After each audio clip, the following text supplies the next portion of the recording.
Hello students, नंद academy के YouTube channel में आपका स्वागत है। आज हम क्लास 12 फिजिक्स का बहुत ही इंटरेस्टिंग टॉपिक इलेक्ट्रिक फील्ड की स्टडी करेंगे। ठीक, अब जैसे कि हमने पिछले लेक्चर्स में इलेक्ट्रिक चार्ज की प्रॉपर्टीज़ और दो इलेक्ट्रिक चार्ज के बीच में लगने वाला फोर्स, जैसे हमने कूलम्ब्स लॉ पढ़ा, vector forms of Coulomb's law पढ़ा। अब उसी के आगे आपका है इलेक्ट्रिक फील्ड। जैसे अब इलेक्ट्रिक फील्ड को हमको पढ़ने की ज़रूरत क्यों पड़ी, या फिर इलेक्ट्रिक फील्ड का कॉन्सेप्ट हमारे मन में कैसे आया, थोड़ा सा समझिएगा इस बात को। एक दो एग्जांपल्स के थ्रू आप समझेंगे तो समझ में आ जाएगा। जैसे हम ये कहें कि जब हम किसी भी ऑब्जेक्ट के ऊपर फोर्स अप्लाई करते हैं, आपने क्लास 11th में पढ़ा होगा, क्लास 11th में ये बताया गया होगा कि जैसे भी ये जो हमारे जितने भी फोर्सेस होते हैं ये एटलीस्ट दो कैटेगरीज में डिवाइड किए गए हैं। अब वो कैटेगरीज जो थी हमारी, एक कॉन्टैक्ट फोर्स की थी और दूसरी वाली कैटेगरीज थी हमारी नॉन कॉन्टैक्ट फोर्स की। एग्जांपल्स अगर हम कहें कि हमारे पास जैसे ये मार्कर है हमारे पास, अगर हम इस पर फोर्स अप्लाई करना चाहें, हम इस पर फोर्स अप्लाई करेंगे, ठीक है, हम बिना इसके कांटेक्ट में आए फोर्स अप्लाई नहीं कर सकते। या हम किसी भी ऑब्जेक्ट को पुश करना चाहते हैं, जब हम उस ऑब्जेक्ट को पुश करते हैं तब भी हम उस ऑब्जेक्ट को बिना उस ऑब्जेक्ट के कांटेक्ट में आए पुश नहीं कर सकते। ठीक, पुल करना होता है किसी मटेरियल को या किसी भी ऑब्जेक्ट को, फिर भी हम उसको क्या करते हैं, जाके पुल करने के लिए भी हम जाके उसको पकड़ते हैं और पकड़ के तब खींचते हैं।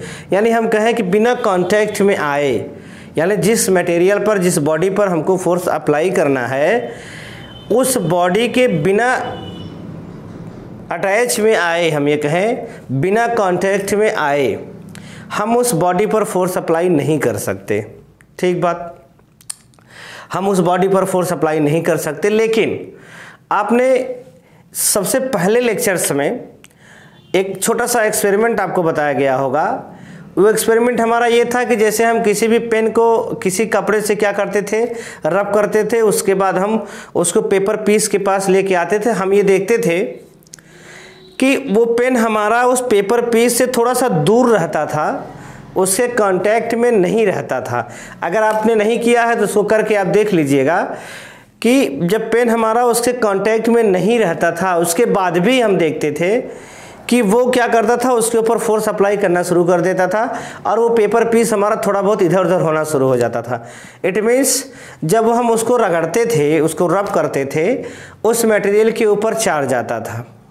जब उस मटेरियल के ऊपर चार्ज आता था तो वो फोर्स अप्लाई करता था, और वो फोर्स कितना था, हमने इलेक्ट्रोस्टैटिक्स लॉ जो कूलम्ब्स लॉ था उससे हमने कैलकुलेट किया। अब उस इलेक्ट्रोस्टैटिक लॉ के अकॉर्डिंग या उसी की वजह से वो उस पेपर पीस के ऊपर क्या करता है, फोर्स अप्लाई करता है, जिसको हमने इलेक्ट्रिकल फोर्स नाम दिया।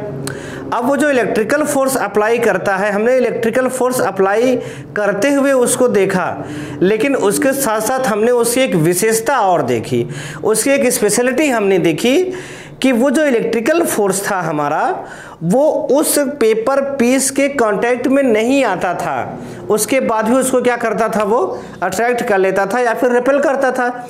यानी इलेक्ट्रिकल फोर्स जो था हमारा, वो बिना उसके कांटेक्ट में आए भी फोर्स क्या करता था, लगा सकता था। ऐसा हमने देखा। ठीक, हमने कूलम्ब्स लॉ भी पढ़ा। दो चार्जेस थे हमारे, दोनों चार्जेस के बीच में डिस्टेंस r होती है, यानी उसके बीच में कुछ न कुछ फाइनाइट डिस्टेंस होती है, उसके बाद भी क्या होता है, दोनों के बीच में फोर्सेस अप्लाई होते हैं। इट मीन्स ये चार्जेस हमारे एक दूसरे के कांटेक्ट में नहीं होते हैं, फिर भी उनके ऊपर फोर्स लगता है। हम क्या कह सकते हैं, एक एग्जाम्पल को अगर हम और समझें तो जैसे हमारे पास हमने किसी बॉल को फेंका ऊपर की ओर, हम देखते हैं वो फिर से वापस चला आता है। क्यों आता है, इसका आंसर हमको क्लास 11th में ही मिल गया था। ग्रेविटेशनल फोर्स लगता है उस पर। अर्थ हमारी क्या करती है, उसके पास मास होता है और बॉल के पास भी मास होता है, ग्रेविटेशनल फोर्स लगता है और उसको क्या करता है, अपनी तरफ अट्रैक्ट कर लेता है।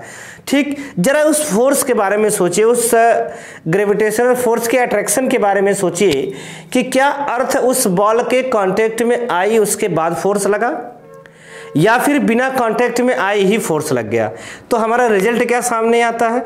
रिजल्ट यही निकल के आता है कि जैसे इलेक्ट्रिकल फोर्स में वो बिना कांटेक्ट में आए पेपर पीस को क्या करता था, इफेक्ट करता था, वैसे ही यहाँ भी हुआ। अर्थ हमारी बिना उस बॉल के कांटेक्ट में आए उसको क्या करती है, अट्रैक्ट कर लेती है।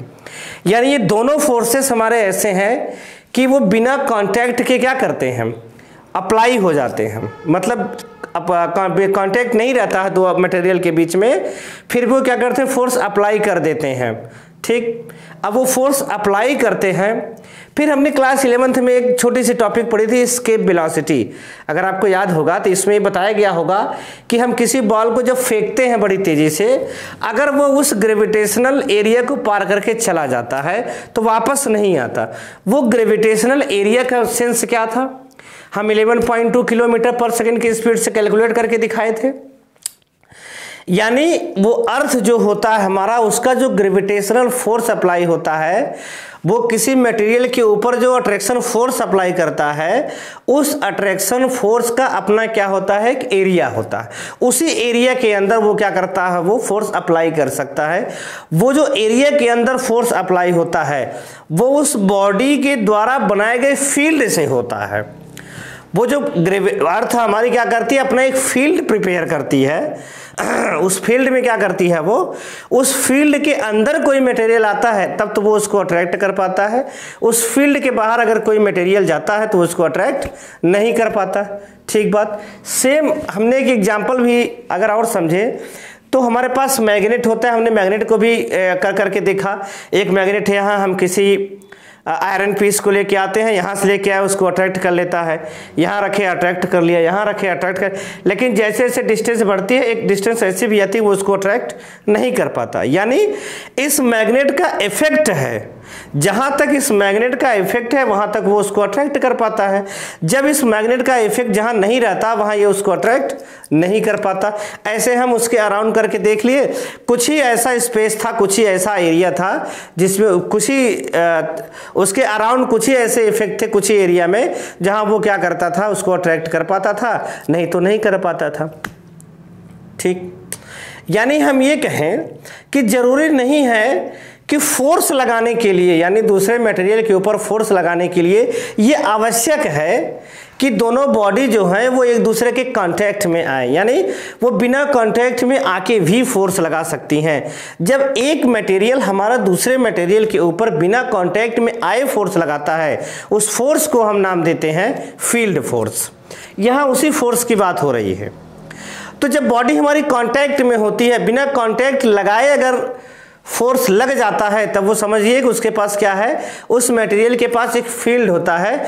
उस फील्ड में अगर कोई दूसरा मटेरियल आता है तो उसके ऊपर फोर्स क्या होगा, अप्लाई हो जाएगा। यानी मैग्नेट, अगर वो फील्ड फोर्स हमारा जो है, अगर हम बात करें, वो फील्ड अगर अर्थ के कारण जनरेट किया गया है, यानी उस फील्ड को अगर अर्थ जनरेट करती है तो उस फील्ड को हम नाम देते हैं ग्रेविटेशनल फोर्स। उस फील्ड को अगर मैग्नेट जनरेट करती है, या मैग्नेट जो जनरेट करती है, जैसे हमने उसको ग्रेविटेशनल फील्ड कहा, अगर उस फील्ड को मैग्नेट जनरेट करती है तो उस फील्ड को हम मैग्नेटिक फील्ड कहेंगे। अगर वही फील्ड हमारी एक चार्ज जनरेट करता है, इलेक्ट्रिक चार्ज जनरेट करता है, तो हम उसको नाम दे देते हैं इलेक्ट्रिक फील्ड। क्या नाम देते हैं, इलेक्ट्रिक फील्ड। यानी हम ये देखें कि दो चार्जेज हमारे जो होते हैं वो एक दूसरे के बिना कांटेक्ट में आए भी फोर्स लगा सकते हैं। इट मीन्स हम ये कह सकते हैं ये जो इलेक्ट्रिकल फोर्स होता है हमारा, ये भी क्या होता है, हमारा एक फील्ड फोर्स होता है, नॉन कांटेक्ट फोर्स होता है।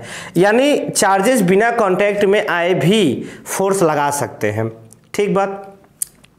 तो ये जो इलेक्ट्रिक फील्ड होता है एक्चुअली ये क्या होता है, जैसे हमने ग्रेविटेशनल फील्ड पढ़ा, क्लास 10th में आप मैग्नेटिक फील्ड पढ़े होंगे, वैसे यहाँ इलेक्ट्रिक फील्ड की चर्चा की जा रही है। इसको आपने क्लास 10th में थोड़ा बहुत हो सकता है इंट्रोडक्शन में पढ़ा हो। इलेक्ट्रिक फील्ड जो होता है, हमने ये देखा जैसे हमारे पास चार्जेज हैं, तो एक हमारे पास चार्ज समझ के ये Q1 है, ये सपोज करिए Q चार्ज है। अब इसके अराउंड क्या हो जाता है, हमने एक टेस्ट चार्ज लिया। देखिए एक चार्ज यहाँ है, इसके ये फोर्स इस चार्ज पर लगाता है कि नहीं लगाता, या फिर हम ये कहें कि एक हमारा चार्ज जो है, ये चार्ज किसी और चार्ज पर फोर्स लगा पाएगा कि नहीं लगा पाएगा, इसको पता करने के लिए हमको एक दूसरे चार्ज को क्या करना पड़ता है, यूज करना पड़ता है। जिस दूसरे चार्ज को हम यूज करते हैं यह पता लगाने के लिए कि इसके अराउंड चार्ज है कि नहीं है, यानी ये इलेक्ट्रिकल फोर्स अप्लाई कर सकता है कि नहीं कर सकता है, उस चार्ज को, इस वाले चार्ज को जिसके द्वारा हम पता करते हैं, जिसके थ्रू मालूम करते हैं कि ये इलेक्ट्रिकल फोर्स लगा सकता नहीं, इसको हम लोग टेस्ट चार्ज बोलते हैं। क्या बोलते हैं? Test charge. ध्यान दीजिएगा, बहुत पूछा जाता है व्हाट इज टेस्ट चार्ज। तो ये जो हमारा चार्ज होगा इसको हम सोर्स चार्ज कहते हैं। सोर्स चार्ज ये होगा और टेस्ट चार्ज क्या होगा, ये होगा। यानी सोर्स चार्ज के पास इलेक्ट्रिकल फोर्स लगाने की एबिलिटी है कि नहीं है, ये हम तभी जान पाएंगे जब तक हम उसके बाद कोई चार्ज नहीं लेके आएंगे।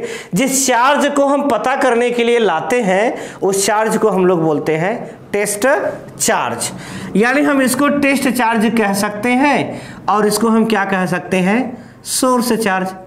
ठीक, चलिए ठीक है, हमने क्या करा, इस वाले चार्ज को हम इस वाले चार्ज के पास लेके आना स्टार्ट किए। हम देखते हैं कि यहां लेके आते हैं कोई फर्क नहीं पड़ता, यहां लेके आते हैं कोई फर्क नहीं पड़ता। अगर हम सपोज करें ये पॉजिटिव है और ये भी हमारा क्या है, टेस्ट पॉजिटिव चार्ज है, हम इसको भी क्या लेट कर लें, पॉजिटिव चार्ज लेट कर लें। ठीक, दोनों पॉजिटिव है तो हम जैसे यहां लेके आते हैं कोई फर्क नहीं पड़ता, यहां लेके आए कोई फर्क नहीं पड़ता। लेकिन जैसे हम इस लाइन पे आते हैं, इस पॉजिटिव टेस्ट चार्ज को लेकर के, ये उसको क्या करता है, रिपेल करने लगता है। रिपेल करने लगता है मतलब अपने पास नहीं आने देता। क्यों नहीं आने देगा? क्योंकि ये पॉजिटिव है और ये भी क्या है, पॉजिटिव है। हमने कैरेक्टरिस्टिक में पढ़ा हुआ था सेम चार्जेस क्या करते हैं, एक दूसरे को रिपेल करते हैं। ये पॉजिटिव है, ये पॉजिटिव, उसको क्या करेगा, रिपेल करेगा। चलो हमने बात मान लिया कि चलिए इधर से ये रिपेल कर रहा है, हम उसके पास नहीं जाएंगे, हम इधर से लेके जाते हैं इसको। हम इधर से लेके गए, फिर भी देख रहे हैं क्या करता है, उसको वो रिपेल करता है। इधर लेके आए, फिर भी ये क्या करता है, उसको रिपेल करता है। यानी हम इसके अराउंड एक डिफिनिट स्पेस में अगर हम इस चार्ज को लेके जाते हैं तो देखते हैं ये चार्ज उसको अपने पास नहीं आने देता, उसको रिपेल करता है। इट मीन्स ये जो सोर्स चार्ज है हमारा, ये अपने अराउंड क्या करता है, एक फील्ड जनरेट कर लेता है। उस फील्ड में ही इस चार्ज का इफेक्ट है। जब इस फील्ड के अंदर ये चार्ज आएगा तब ये इलेक्ट्रिकल फोर्स को फील कर पाएगा। जब ये फील्ड के बाहर रहेगा तब वो इलेक्ट्रिकल फोर्स को फील नहीं कर पाएगा। सिंपल, हम ये कह सकते हैं बड़ी आसानी से कि ये जो चार्ज होता है हमारा, इसके अराउंड एक फील्ड जनरेट होता है। उस फील्ड में या एक स्पेस ऐसा जनरेट होता है कि उस स्पेस में अगर हम दूसरे वाले चार्ज को लेके जाते हैं, टेस्ट चार्ज को लेके जाते हैं, तो वो क्या करता है कि उस पर फोर्स अप्लाई करता है, इलेक्ट्रिकल फोर्स अप्लाई करता है। वो जो स्पेस होता है उस सोर्स चार्ज के अराउंड, सोर्स चार्ज के अराउंड वो जो स्पेस होता है, उस स्पेस को हम लोग नाम देते हैं क्या, इलेक्ट्रिक फील्ड। क्यों नाम देते हैं इलेक्ट्रिक फील्ड? इलेक्ट्रिक फील्ड इसलिए देते हैं क्योंकि इसको जनरेट किसने करा, इलेक्ट्रिक चार्ज ने। किसने जनरेट करा, इलेक्ट्रिक चार्ज ने।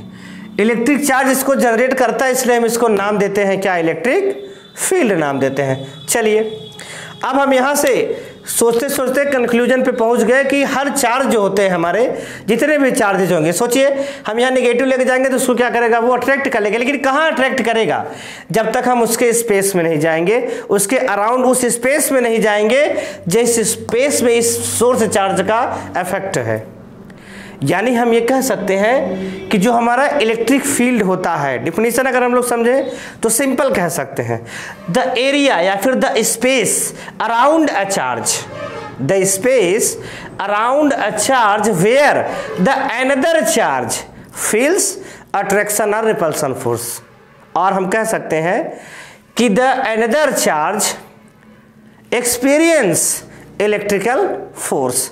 ठीक, एक बार और सुन लेते हैं कि the space around a charge where another charge feels और एक्सपीरियंस्ड इलेक्ट्रिकल फोर्स, और we can say that attraction और रिपल्सन फोर्स। तो नोट कर लेते हैं इसको, इलेक्ट्रिकल फोर्स की डिफिनीशन को नोट कर लेते हैं, सॉरी इलेक्ट्रिक फील्ड की। देखिएगा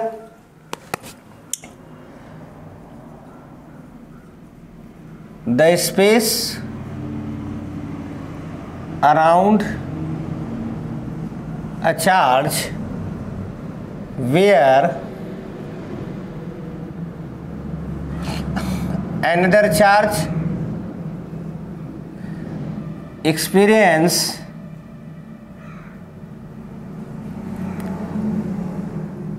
electrical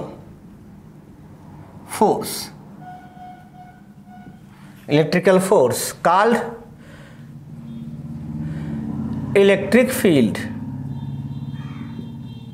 क्या कहेंगे उसको हम? Electric field.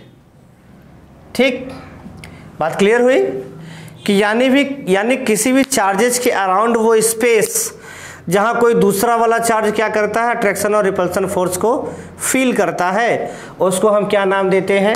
Electric field. अब कोई भी चार्ज हमारा जो होता है वो कितना इलेक्ट्रिक फील्ड फील करता है, या जो हमारा सोर्स चार्ज है, ध्यान दीजिएगा, जो हमारा सोर्स चार्ज है वो उस पॉजिटिव टेस्ट चार्ज के ऊपर कितना इलेक्ट्रिक फील्ड जनरेट करता है, या हम ये कहें कि कितना फोर्स उसके ऊपर अप्लाई करता है, वो होती है हमारी उस सोर्स चार्ज की इंटेंसिटी। यानी उसको हम लोग क्या कहेंगे? उस फील्ड की क्या है? इंटेंसिटी। सपोज करिए वो एक बार चार्ज आता है तो 10 न्यूटन का फोर्स लगाता है। हमने एक चार्ज को रखा पॉजिटिव को, 10 न्यूटन का फोर्स लगा, फिर हमने दो चार्ज को रखा, फिर क्या करा वो 20 न्यूटन का फोर्स लगा दिया, तीन चार्ज का रखा तो 40 न्यूटन का फोर्स लगा दिया। इट मीन्स जैसे जैसे सोर्स चार्ज की वैल्यू बढ़ती है क्या होता है? होता यह है कि उस फील्ड की इंटेंसिटी क्या होती है? वो इंक्रीज करती है। ठीक बात। यानी इंटेंसिटी क्या होती है? इंटेंसिटी जो होती है एक्चुअल में वो सोर्स चार्ज का जो फील्ड जनरेट होता है, वो फील्ड में कोई दूसरा वाला चार्ज कितना फोर्स फील करता है, कितना फोर्स हम कहें कितना फोर्स वो एक्सपीरियंस करता है, उसको हम लोग कहते हैं इलेक्ट्रिक फील्ड इंटेंसिटी। खाली इलेक्ट्रिक फील्ड कह देने से काम तो चलेगा नहीं, क्योंकि फिजिक्स में हमारी कह देने से काम नहीं चलता, हमको उसकी न्यूमेरिक वैल्यू चाहिए होती है। तो वो इलेक्ट्रिक फील्ड का जो न्यूमेरिक वैल्यू होता है वही हमारा इलेक्ट्रिक फील्ड क्या होता है? इंटेंसिटी। यानी हम ये कह सकते हैं कि कोई भी हमारा यूनिट पॉजिटिव चार्ज, हम किसी भी चार्ज को लेकर के जब तक यूनिट नहीं करेंगे तब तक हम कैलकुलेशन फिजिक्स में नहीं कर पाते हैं। सपोज करिए हमने दो चार्ज को लेके आया, वो 10 न्यूटन का फोर्स अप्लाई कर रहा है, 10.5 न्यूटन का फोर्स एक्सपीरियंस कर रहा है, यानी फील्ड फोर्स कितना है? हमने दो चार्जेस को लेके आया, ध्यान दीजिएगा, +2 कूलाम चार्जेस को लेके आया, 10 न्यूटन का फोर्स क्या करता है? वो फील करता है, एक्सपीरियंस करता है। जब वो तो 1 कूलाम पे कितना एक्सपीरियंस करेगा? 10/2, यानी 5 न्यूटन फोर्स क्या करेगा? वो एक्सपीरियंस करेगा। यही जो 1 कूलाम का चार्ज होता है, हमारा जो यूनिट पॉजिटिव चार्ज होता है, वो इलेक्ट्रिक फील्ड में जितना फोर्स एक्सपीरियंस करता है उसी को हम लोग बोलते हैं इलेक्ट्रिक फील्ड इंटेंसिटी। क्या कहेंगे? Electric field intensity. देख लेते हैं, ये हो जाएगा आपका इलेक्ट्रिक फील्ड इंटेंसिटी। ठीक, नोट कर ले। The force acting on a unit positive charge placed in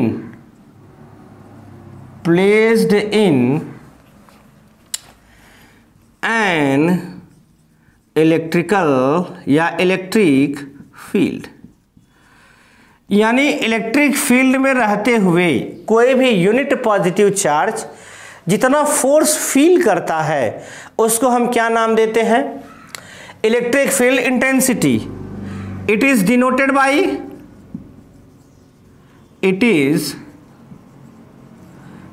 by capital E. ये वेक्टर क्वांटिटी होती है, इट इज वेक्टर क्वांटिटी, क्योंकि इसकी कैलकुलेशन फोर्स से होती है, और फोर्स हमारा क्या होता है? Vector quantity.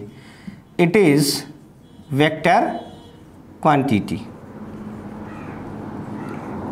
ठीक बात। चलिए आगे बढ़ते हैं। सपोज करिए क्यू चार्ज के ऊपर,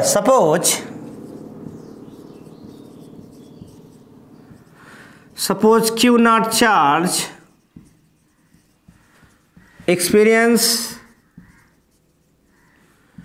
F newton force in electric field,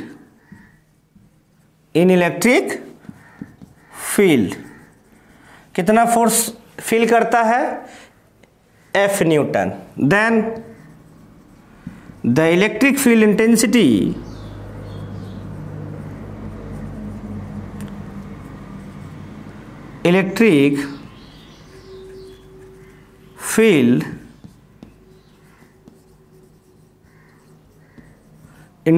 capital E को आप क्या कहेंगे? F upon Q not. ये आपका क्या हो जाएगा?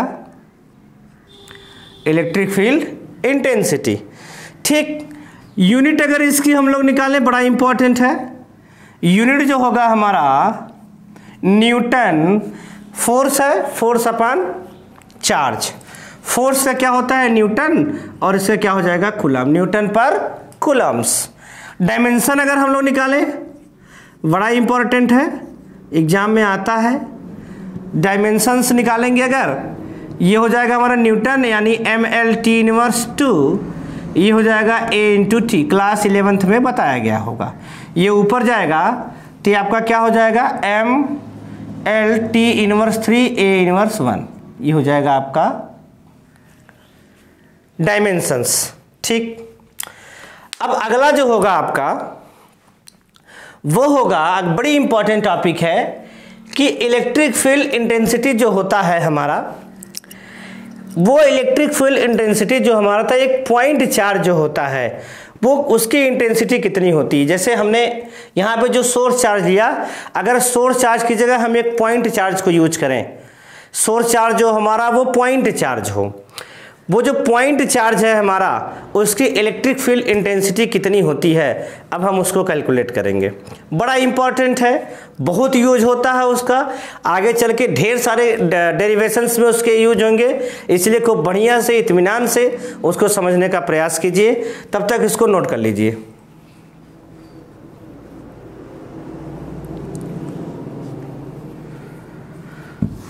चलिए रेज करते हैं।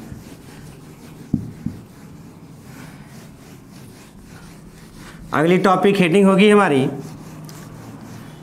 Electric field intensity due to a point charge. Electric field intensity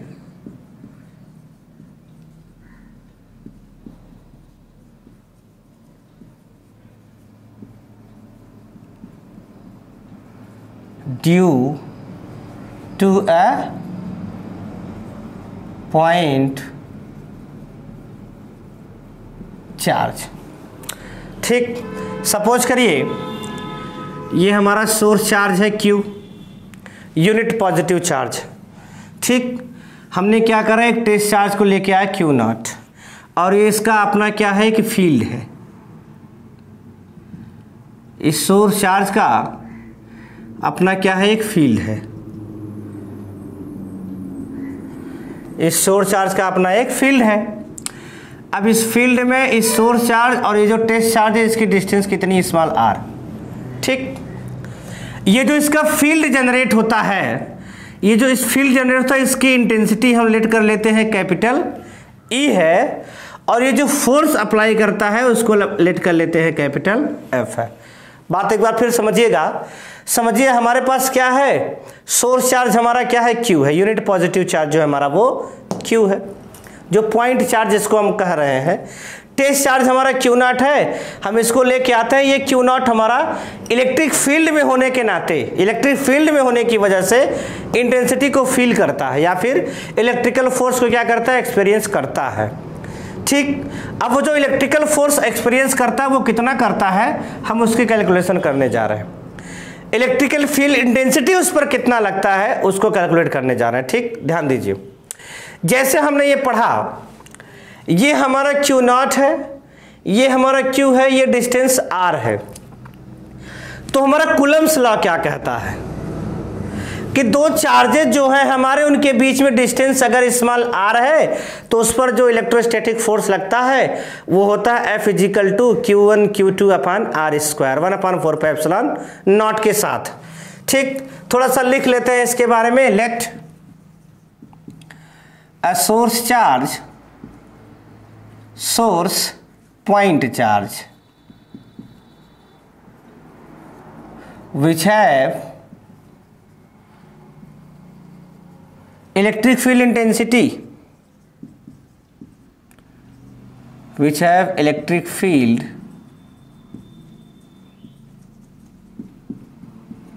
intensity capital E, ठीक, and another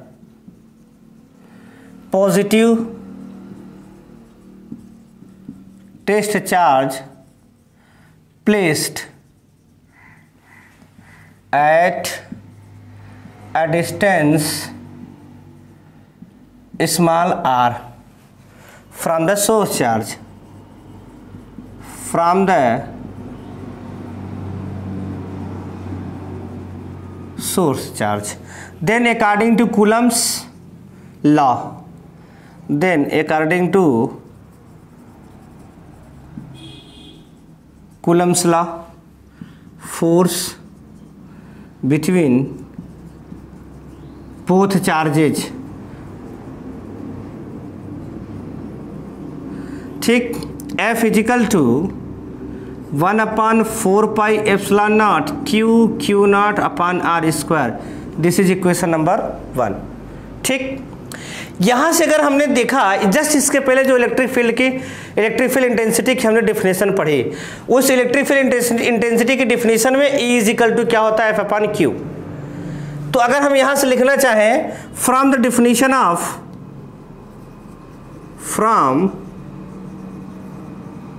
definition of electric field intensity, so लिख सकते हैं E equal to F upon Q0। Clear? यहां से अगर हम लोग F इजिकल टू लिखें तो हो जाएगा Q0 into E। This is equation number 2। Clear? अभी वेक्टर साइन रख देंगे। This is equation number 2। दोनों ही केसेस में हम देखें, ये वाला चार्ज इसके ऊपर जितना फोर्स एक्टिंग करता है, सेम प्रोसेस हमारा वही है। दोनों ही केस में फोर्स हमारे क्या है, इक्वल है, यानी F equal to Q0 E। अगर यहां से हम लोग देखें फ्रॉम 1 and 2, ये हो जाएगा हमारा Q0 into E equal to 1/4πε0 Q0 upon R square. क्यों? क्योंकि F के इक्वल यह भी है और F के इक्वल यह भी है, तो दोनों एक दूसरे के क्या हो जाएंगे, इक्वल। मतलब F के इक्वल इतना, F के इक्वल इतना, तो जब F इसके बराबर, यही वाला F इसके बराबर, तो ये भी दोनों एक दूसरे के बराबर हमने वो करा। और यहां से अगर हम लोग E इजिकल टू निकालें तो ये हो जाएगा 1/4πε0 Q अपॉन R स्क्वायर। हम यहां से इसको क्या कर सकते हैं, कैंसिल कर देते हैं। बहुत ही इंपॉर्टेंट फार्मूला है, वेरी इंपॉर्टेंट फार्मूला। आपको इसको यूज करके बहुत सारे चीज़ों को कैलकुलेट करना है आगे अभी जो पढ़ेंगे आप, इस इलेक्ट्रिक फील्ड इंटेंसिटी का जो फार्मूला है due to point charge, E equal to 1/4πε0 upon 1/ε0 क्या हो जाएगा आपका, Q अपॉन R स्क्वायर। ये जो है आपका बहुत ही इंपॉर्टेंट फार्मूला है, जिसका यूज बाद में होगा।